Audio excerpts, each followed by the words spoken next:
But society has convinced you that losing by not trying is for whatever reason, better than losing by trying.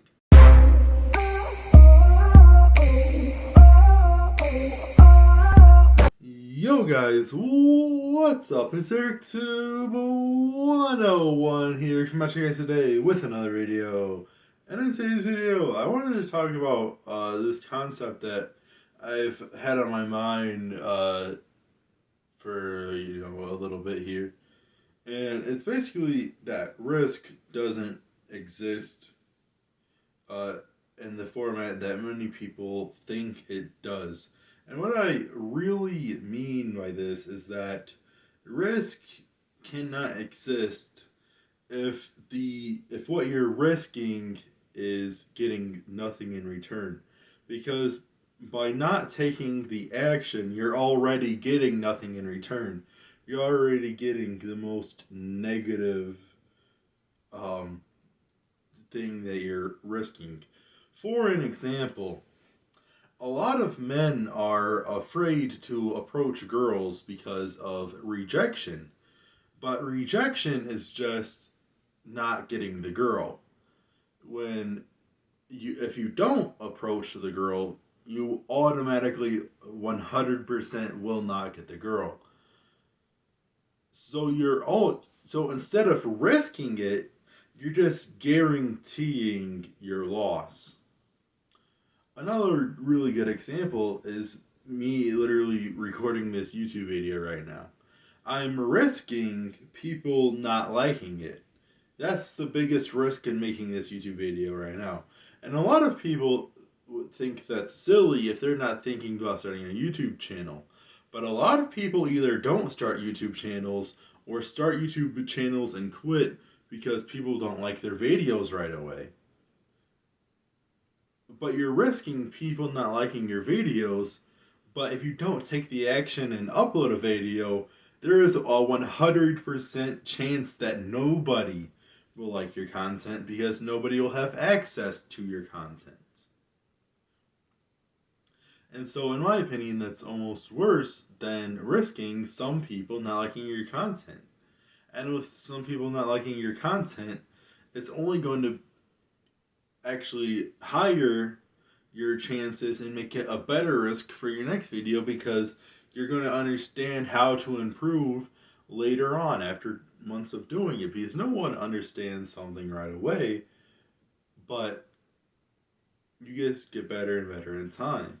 Another thing I saw recently was on TikTok. I saw this dude's vending machine business, and I think a lot of people are very nerve wrecked to start a business.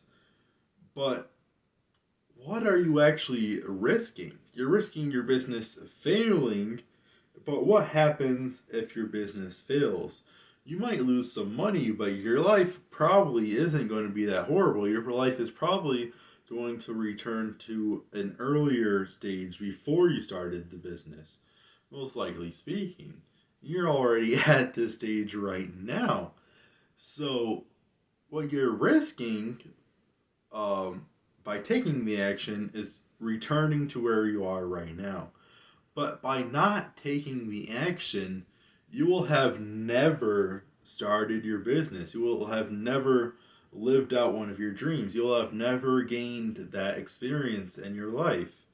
And so that's a far larger loss than what the risk is. But society wants us to believe that losing by not trying is somehow better than losing after trying in many cases, even though generally speaking they tell us the opposite. As long as you tried. That's what your parents told you growing up.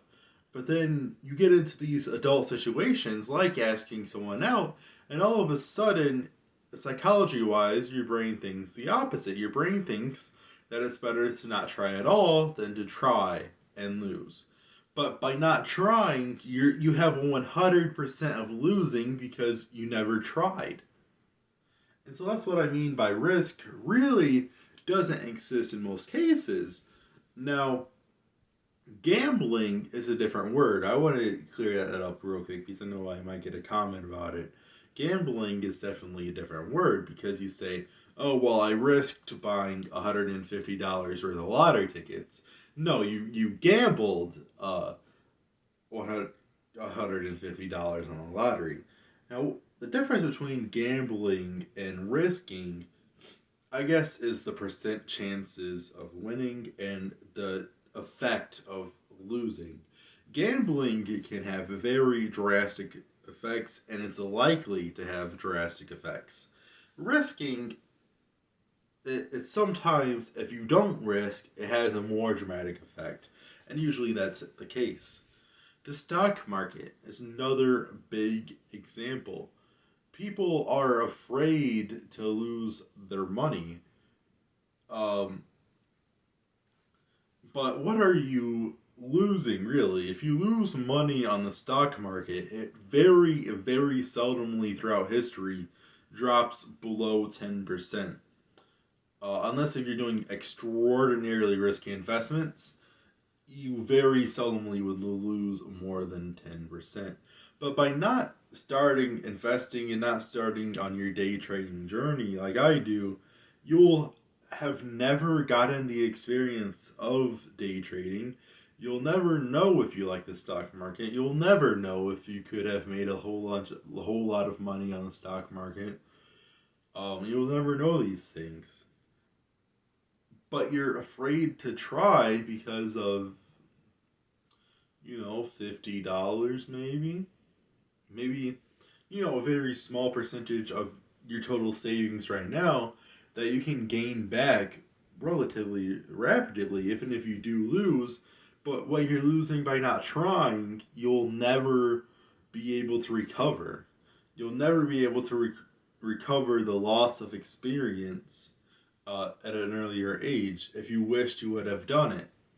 But you will be able to recover the money if you do lose by doing it.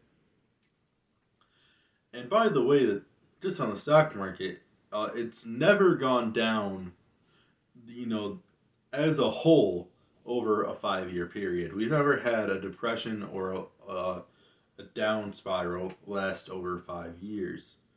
So it's a relatively safe risk once again. But yeah, I just wanted to give you something to think about, how risk really doesn't exist. And I really do think that asking a girl out is the best example because if you don't ask the girl out, there is a 100% chance that she won't go out with you. But you're afraid to ask her out because if you ask her out, there's a 50% chance that she won't go out with you, which is a much lower chance than the guarantee if you don't ask her out.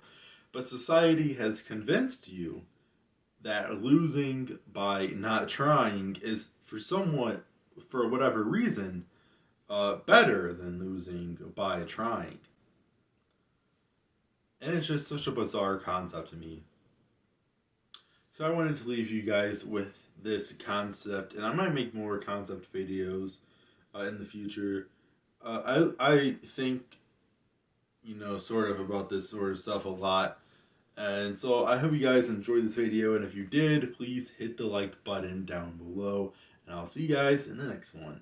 Peace.